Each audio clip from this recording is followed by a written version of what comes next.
So good morning. I'm gonna perform a checkup for minimal leak and minimal occluding volume technique. So first and foremost, before we go to the patient's room, we always make sure to check the patient's chart, obtain any relevant information, and then once inside, we always make sure wash or sanitize our hands, wear appropriate PPE such as gloves and if possible with eye goggles and mask. And then of course, we always make sure we explain and check the patient's ID band, explain the purpose of this to the patient, and then make sure we reposition the patient, make sure we also obtain vital signs before we do our procedure or the test that we're going to do. So first and foremost, we should be able to gather all the supplies. So before doing the minimal leak and occluding technique, is we gonna perform oral care. So with that, we're gonna have to prepare all the supplies such as the Yonker, the suction bottle on the wall, and then make sure we inspect the ET tube first, if what appropriate lip level, and then make sure we clean it up with this toothbrush. First is the Yonker to prevent the risk of aspiration, cleaning up in the sides and also in the gums.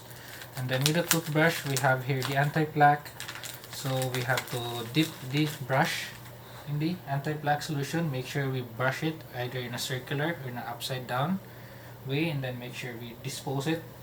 And then usually toothbrush is done every 12 hours. And then after brushing the teeth of the patient, we have here a moisturizer with this green thing. So make sure we prevent from putting any moisturizer on it to clumping. So make sure we moisturize it on the gums, on the sides, and also on the back of the tongue, and also most of all on the lips. And then once we're done with those, we will gonna proceed. Make sure we also, by the way, to try to shift it up the ET tube from one side and the other, prevent from sores. And then once we're done, we're gonna have here to prepare and then gather the supplies. So everything should be assumed. So I have here images. So we're gonna perform first minimal leak technique. So with this minimal leak technique, we have a 10 cc syringe which is gonna be inserted on this one, and then this one is there's a transparent tubing with a pressure gauge which gonna be the edge of the tubing inserted on this side. So and then this tip should be inserted with a pilot balloon. So with the minimal leak technique, the reason is we're trying to check for any leaks on it. And then when we check for leaks, make sure we have a stethoscope, and then we place the stethoscope on the side.